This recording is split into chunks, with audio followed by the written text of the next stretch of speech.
বাবার হাত ছেড়ে যেদিন থেকে চলতে শিখেছি সেদিন থেকেই বুঝেছি বাস্তবতা কল্পনার চেয়েও কঠিন। মনে যাচ্ছে সেই একটাই চাওয়া, ভালো থাকুক পৃথিবীর সকল বাবা মা। এই ঝামেলাটা শেষ হলেই জীবনটা গুছিয়ে নেব। প্রতিদিনের কল্পনা,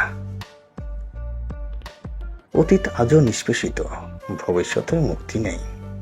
সেসব মানুষ ভীষণ সুখী যাদের স্মৃতিশক্তি নেই। মাঝে মাঝে নিজেকে খুব মনে পড়ে, কি ছিলাম আর কি হয়ে গেলাম। আমাকে কষ্ট দিলে পাপ হয় না, আমি ভিলেন। আশা করি তুমিও একদিন বুঝবা, ভালো থাকা আর ভালোবাসার মাঝে থাকা এক জিনিস না। জীবনের কিছু অধ্যায় স্মৃতিশক্তি থেকে মুছে ফেলতে হয়। তাদের কখনো ক্ষমা করা উচিত নয় যারা মানুষের দুর্বলতার সুযোগ নিয়ে নিজেদের স্বার্থ হাসিল করে। ইগনোর করার আগে একবার ভেবে নিও, আমাকে আবার প্রয়োজন পড়বে না তো।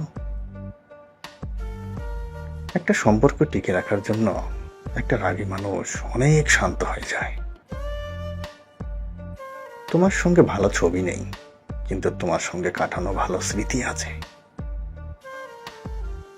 দেখতে পারছি না, ছুঁইতে পারছি না, ভুলতেও পারছি না, তবুও তুমি আছো।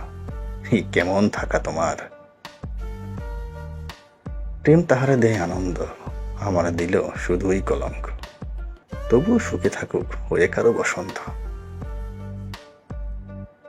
তাদের মতো সুন্দর তুমি, তোমাকে ছাড়া অন্য কাউকে কিভাবে দেখি আমি।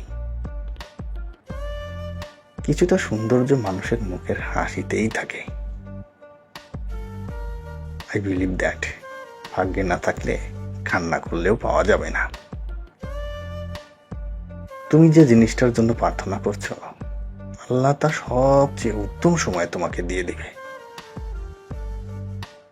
যে হৃদয়ে আপনার বাস, সেই হৃদয়কে রক্তাক্ত করাই আমার অভ্যাস। আল্লাহ আমাকে আর কারো প্রতি আসক্ত করো না। যার প্রতি আসক্ত ছিলাম সে আমাকে আশা দিয়ে চলে গেছে। তোমাকে ভালোবাসি, না বলার পরেও যতটুকু ভালোবাসি, সহস্র বছরেও তুমি ততটুকু ভালোবাসা ফিরিয়ে দিতে পারবে না। যারা মন থেকে ভালোবাসে তারা কখনো ভালোবাসা পায় না।